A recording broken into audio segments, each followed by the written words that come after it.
Hey guys, welcome to Boxing Squad for boxing news and views from around the internet. And another heavyweight news mashup video today, starting with the rematch between Alexander Povetkin and Dillian Whyte, with promoter Hearn saying that there could be a small delay to the fight happening, currently scheduled for March the 6th, but possibly moving to March the 27th. And that's related to potentially quarantine restrictions related to Dillian Whyte coming back into the UK. He has been out training in Portugal, a country which has now been put on a red list by the UK for COVID-19. So we'll see what happens with this, because it's really relates to the amount of time coming back for Whyte and the amount of time before the fight. So obviously things are sort of cutting down to the wire, but I guess just watch this space. But in terms of Alexander Povetkin, Dillian Whyte has been making some statements in public, doubling down on comments that Povetkin did not have COVID-19. And this rematch has already been delayed before. It was first scheduled to be held in November. Then there was talk that it would happen at the end of January, ultimately scheduled for March the 6th. But Whyte says there's been no proof and there's been no evidence of the test. We requested medical reports and everything. New Year's and Christmas is a big thing in Russia. I think he just wanted the time off to recover and spend time with his family. That's what I think. It's normal. He just had a new baby at the time, New Year's, Christmas and family time. It's a big thing in Russia and you don't want to be training and whatever. For me, I'm at war with the guy, so I'm not going to side with him and say I believe he was sick. If he was, then I'm wrong and I apologize. And just on that knockout loss in the first fight in August 2020, he says, I got over it straight away. It's heavyweight boxing. I'm a heavyweight. I knock a lot of people out. I hurt a lot of people in sparring, and everyone I've fought has been hurt at some point or knocked down at some point. So I understand that one punch can change everything. It wasn't a massive shock. I was just disappointed because it shouldn't have happened.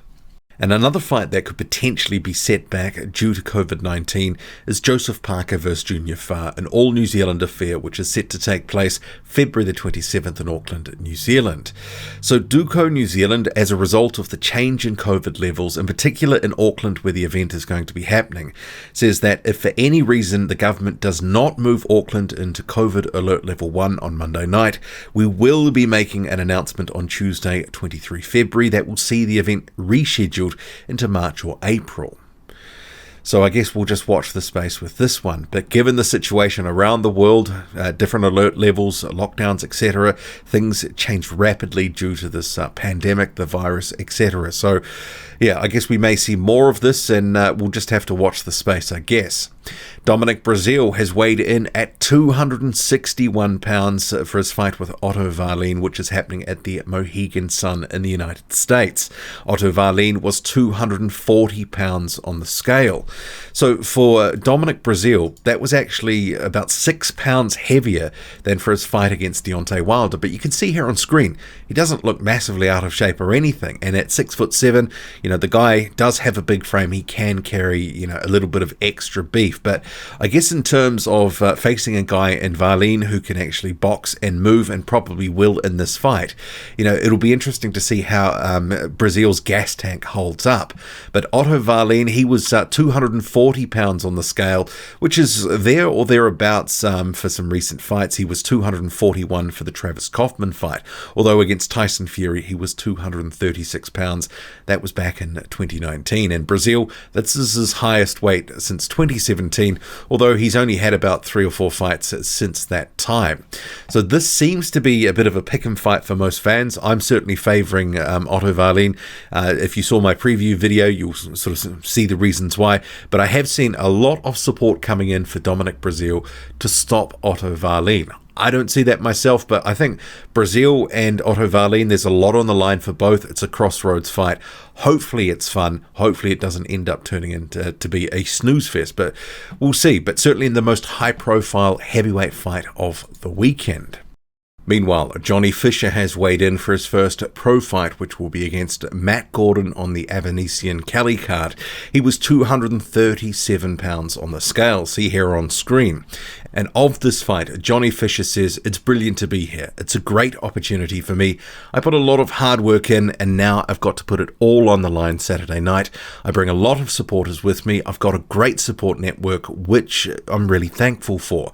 When it comes to Saturday, it's just me, Matt Gordon, in the ring. I've got to show him what I'm about, and I'm going to do that. I've got some great experience under my belt in terms of sparring. Now I'm with Mark Tibbs and Steve Andrews, and I'm really in a good place. I've got to get my experience on the job, and I really mean it. It all starts Saturday, and I've got to show what I'm about on my debut. Of course there's nerves, but that's where I thrive, under that pressure. I've watched Matt, and he gives people good fights. I've got a lot of respect for him, but he's got to realise that when I come in, I'm going to be on top of my game. I've trained like a dog since August, and I'm ready to go." And Matt Gordon, he says, "I know he's coming to do the business. I'm here to do the business as well. May the best man win on Saturday night. Obviously, I'm going to try take any chance that's there. I've done a few of these lockdown shows. I feel like I know what to expect with no crowds there and whatever else. I haven't really heard much about Johnny Fisher, to be honest. I've heard he's quite aggressive in game. I've seen him saying that he wants to box as much as he can. If he comes and boxes, that will be lovely. We're ready for both styles, to be honest." And there are a few other heavyweight fights happening over the weekend. In Germany, you have Zhan Koosobutskiy, the unbeaten prospect. He's facing Honorime Ehurami. That's for the vacant World Boxing Association International Heavyweight title. And you have the long-awaited return of the top-ranked prospect, Sonny Conto. So he is on that Oscar Valdez and Miguel Burchelt show. He will be facing Waldo Cortez Acosta, a 6-3 journeyman who's been run out for a few of their prospects at top rank. Eddie Hearn believes that Deontay Wilder doesn't really want to fight Anthony Joshua or Dillian Whyte, and Wilder had said in a recent Instagram live stream that he wants to face any of the top division guys. Hearn, though, says, "Two great fights. We tried so hard for Deontay Wilder, and he never wanted to fight AJ, but now he wants to fight him. It's the same thing with Dillian Whyte. He did everything to try and fight Deontay Wilder. Deontay Wilder does not beat Anthony Joshua, and he does not beat Andy Ruiz either. That's for sure. He has to be very careful of those fights, and now Andy Ruiz has teamed up with Eddie Reynoso in the team. I think he's going to be a real force. I don't think there's many heavyweights out there who will beat Andy Ruiz, honestly. If he's on it, and he will be with Eddie Reynoso, I think he will give Deontay Wilder fits, but he's fighting Ariola, which he will win in style. Let's see Deontay back in the ring. Enough talk now. It's been a year since he boxed. Come on, let's see you back."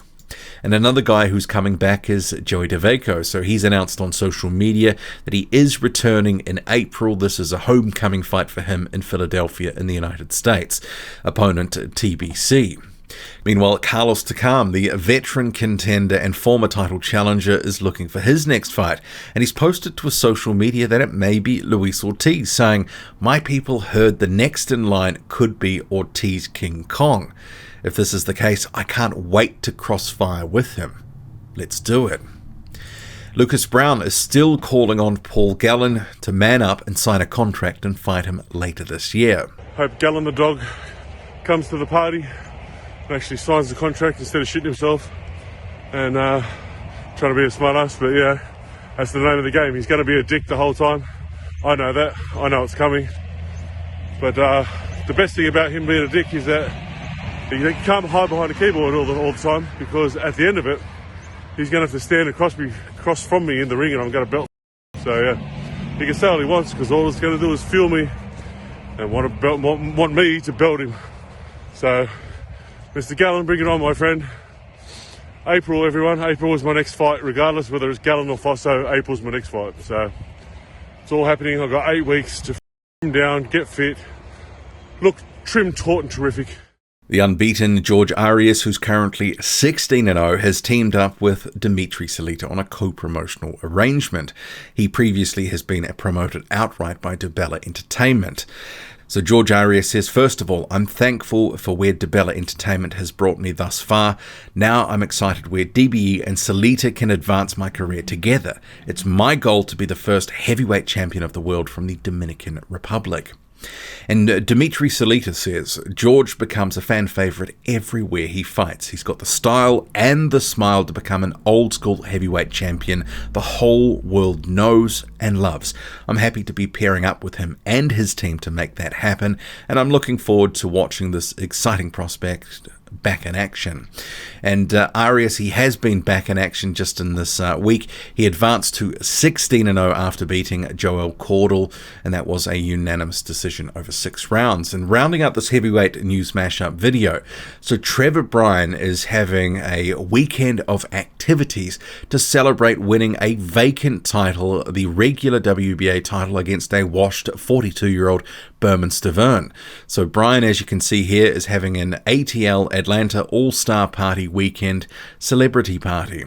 So various events: Trevor's private VIP dinner, Trevor's celebrity game night, Trevor's brunch, all that sort of stuff, and there is a cost associated with that. So I guess good on him, but certainly living it up large on the base of a vacant title shot against a washed Stavern. What do you make of it all?